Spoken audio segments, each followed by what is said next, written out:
এতদিন আমরা যাদের জন্য কান্নাকাটি করছি ওয়াজ মাহফিলে, এখন ওরাই আমাদেরকে কয় কোরআনে রাজনীতি নাই, কোরআনে কি নাই।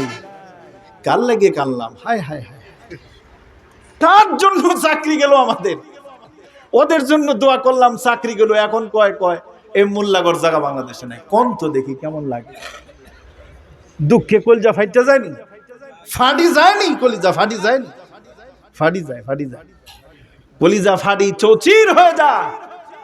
কিন্তু এই ভাঙা কলিজাকে শক্ত করার জন্য আশার বাণী হলো, আজকের তাজা খবর হলো জামাতি ইসলাম আর চরমোনাই পীর সাহেব একসাথে বক্তব্য দিয়েছে।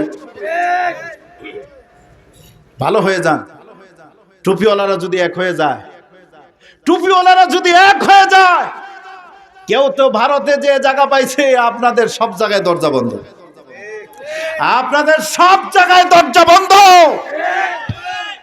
আপনারা ইসলাম প্রীতি আর ধর্মের প্রতি প্রীতি দেখায় আমাদের সাথে তামাশা করেন, আর কিশোরগঞ্জের এক নেতা বলে যে ওয়াজ মাহফিল দিয়া দেশটারে শেষ করে দিল। আরে নালায়েক, তুই ইসলামের কি বুঝিস? ওর নাকি আইছে আওয়ামী লীগ থেকে বিএনপিতে, কোন দলেতে আইছে? কুল্লু শাইইন ইয়ারজিউ ইলা আসলিহি, প্রবাদ বাক্য আছে, প্রত্যেক বস্তু তার আপন ঠিকানায় যায়। যেমন আপার জন্ম কর্ম 14 গোষ্ঠী ভারতের, এজন্য পলাইছেও ভারতে। আর এখন যারা আলেম ওলামাকে গালি দিচ্ছেন, ওই কিশোরগঞ্জের হাউজের এক চাপাবাজ, তাকে সতর্ক করে বলতে চাই, মনে করতেছে নির্বাচন দিলেই পাস। জনাব তারেক রহমান হারে হারে টের পাচ্ছেন তোমাদের মতো মুনাফেকরে দিয়া রাজনীতি চলে না। এজন্যই গতকালকে তিনি বলছেন এত আত্মহারা হয়েন না, হোঁচট খাইলে কিন্তু সর্বনাশ হয়ে যাবে।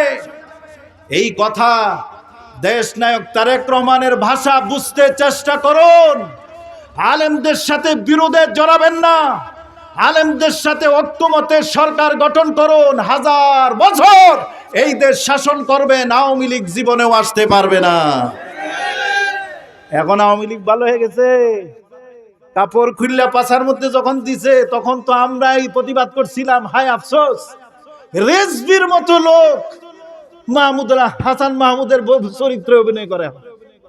কার চরিত্র অভিনয় করে? হাসান মাহমুদের চরিত্র অভিনয় করে। অথচ এই লোকটার জন্য এমন দরদ লাগতো যেমন আহম্মদ শফির জন্য লাগতো। কষ্টে কথা বলি ভাই, আমরা 16 বছর কোনোদিন বিএনপির গালি দিয়া কষ্ট দিয়া কোনো কথা বলছি বলেন? আমরা এখনো বলি, 2-1টা নেতার লাগাম টানেন। যেই ছাত্ররা ওই স্বৈর শাসককে বিতাড়িত করতে পারছে, সেই ছাত্র মরে গেছে, মরে গেছে না বিদায় হয়ে গেছে? এই ছাত্ররা আরো শক্তিশালী হয়ে বর্জ্যের সমস্ত শক্তিকে একত্রিত করে আবার যখন নারায়ে তাকবীর ধ্বনি দিবে, ওই সমস্ত মুনাফিক রাস্তায় প্রস্রাবের সাথে ভেসে ঢেইরে পড়ে যাবে। ঠিক কিনা জোরে কও? রাজনৈতিক বক্তব্য যেতেছে, তাই না? কষ্টের কথা কি জানেন? আওয়ামী লীগ লাগারা আমগরে একটু ভয় পাইতো। হুজুর রে এমনি কয় আওয়ামী লীগ হুজুর দেখতে না, আরো যদি কিছু কই তাহলে তো সর্বনাশ হয়ে যাবো। এই জন্য কষ্ট করে সহ্য করতো, খিস মেরে বয়ে থাকতো ওয়াজের সময়। তো বিএনপি ওলারা কি জানেন? ওরা চিন্তা করে, আরে আমাদের তো মনে করে আমরা হুজুরপন্থী, সুতরাং হুজুরের মাইক কেড়ে নিলেও কিছু করে। ঠিক কিনা জোরে কন? কিন্তু তুমি জানো না, হুজুরের সাথে বেয়াদবি করলে আল্লাহ যে প্রথম আসমান থেকে একটা লাথি দিলে যায় পড়বা বঙ্গোপসাগরে। সবার সাথেই আর কি ফাইজলামি করো, কিন্তু হুজুরের সাথে লাগতে যায় না। কারণ এই দেশে সবার ভাগার ইতিহাস আছে, অভ্যাস আছে, হুজুররা কিন্তু ভাগে না। হুজুররা ভাগে না, হুজুররা রক্ত দেয়, জেলখানায় যায়, মিথ্যা মামলা, ধর্ষণ মামলা মাথায় নেয়, তারপরেও দালাল ধরে ইন্ডিয়াতে যায় না। ঠিক কিনা জোরে কর? সুতরাং মাটি আর মানুষ, ঈমান আর ইসলামের সাথে এই দেশের আলেম ওলামাদের শিকড় আছে। যদি জামাত, মামুনুল হক, চরমোনাই পীর সাহেব ছোটখাটো ভুল ত্রুটি ছেড়ে যদি ঐক্যবদ্ধ হয়ে যায়, তখন আমরা বলবো আসো আসো আসো, কি হবে? আপনারা কইছেন, আমি কই না। আপনারা কইছেন বিএমপি ওয়ালারা খুশি হইব, হুজুরে তো কয় নাই। সম্মানিত ভাইরা আমার, কোন জায়গায় জানি ছিলাম, সংসদে ঢুকছি তো, এলেম কালাম হারাই গেছে, 7 আসমান। আচ্ছা, হিরাক্লিয়াস এই পাদ্রী গরম হইয়া দাঁড়ায়, আবু সুফিয়ান মুখে লাগাম দে বেটা। হিরাক্লিয়াস বলল, কেন পাদ্রী? কয়, দুনিয়ার কোন কথা আমি বিশ্বাস করি আর না করি, ওই রাত্রিতে বাইতুল মুকাদ্দাসের দরজা লাগানোর দায়িত্ব ছিল আমার। আমি ওই রাত্রিতে এমন একটা ঘটনা দেখছি, এই ঘটনার সাথে এই ঘটনার হুবহুব মিলে যায়, তার মানে বুঝতে পারি মেরাজ সত্য। কারণ ওই পাদ্রীর মাধ্যমে আল্লাহ রসুলের উপকার হলো, যেমন নাকি ডক্টর ইউনূসরে সবাই সুৎখোর কয়, কিন্তু বর্তমানে ডক্টর ইউনূসের চাইতে এই দেশের জনপ্রিয় মানুষ আর কেউ না। ভারতে বাপডা হালাইছে, দুটি খুলে লাইছে, সীমান্তে মানুষ বুড়া বুড়া বাবাজিরা কাঁচা দিয়া ঠাস করে মারি দেখো, ধর শালারে ধর। কলা লয়ে গেছে, রুডি লয়ে গেছে, মুড়ি লয়ে গেছে। আজকে দেখলাম সীমান্তের একজন মেয়ে লোক বিডিআরের হাতে রক্ত জড়তেছে, নিজের কাপড়টা ছিঁড়ে বিডিআরের হাতটা বাইদা দিতেছে। আল্লাহু আকবার। এই দেশপ্রেম শেষ হয়ে যায় নাই।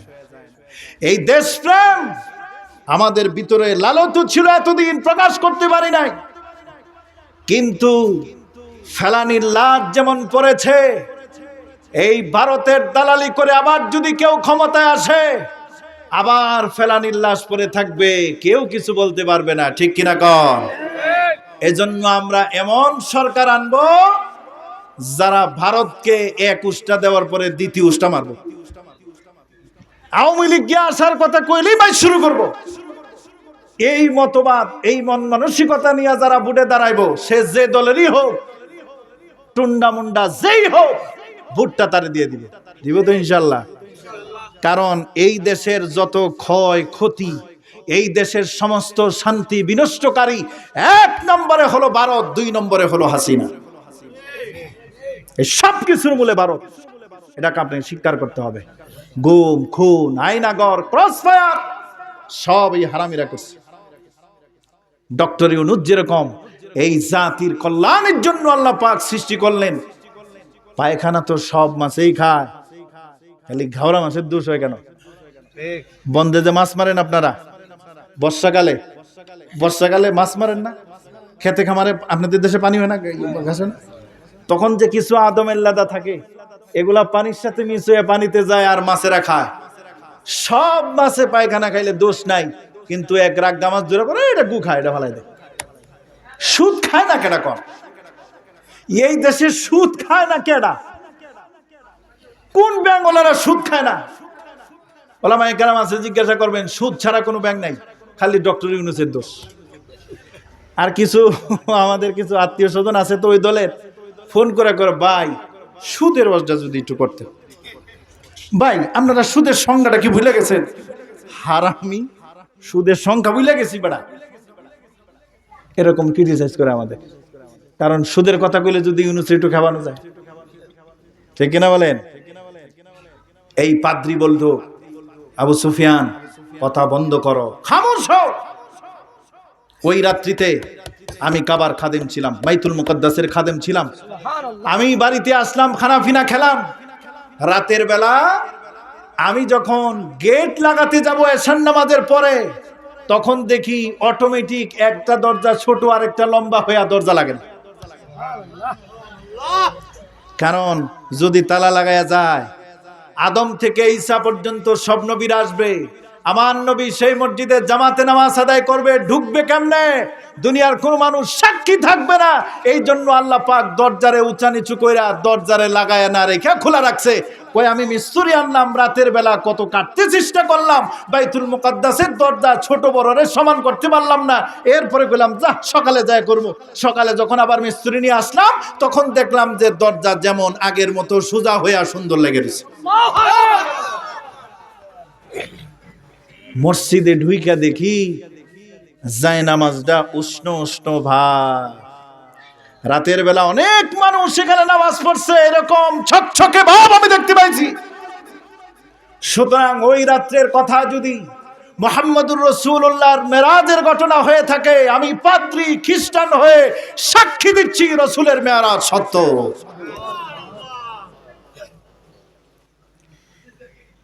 আল্লাহ পাক মধু দিলেন, শরবত দিলেন, দুধ দিলেন, মধ্যাহ্নভোজ, মধ্যবিরতি। আপনারা যখন দূরে কোথাও যান তখন যাত্রা বিরতি করে না বাসলারা? হুজুর সাল্লাল্লাহু আলাইহি সাল্লাম ও সেখানে মদও দিছিল। আল্লাহ রাসূল সাল্লাল্লাহু আলাইহি সাল্লাম দুধ পান করলেন, দুধ। পরবর্তী সময়ে মুফাসসিরিনে কেরামগণ বলেন যে দুধের ভিতরে আল্লাহর জ্ঞান, গভীরতা, ইলমের সাথে সম্পর্ক আছে। কোনো মানুষ যদি স্বপ্নে দেখে যে দুধ পান করতেছে, তাহলে এই ব্যক্তিটা ঐশী জ্ঞানে জ্ঞানী হবে। সুবহানাল্লাহ কোন।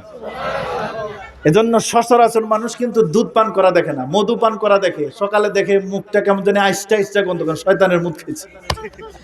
কি খাইছে? শয়তানের মুখ। কই এত মধু খাইলাম, মিষ্টি তো না। আরে কি খাইছো মিয়া? শয়তানের মুখ।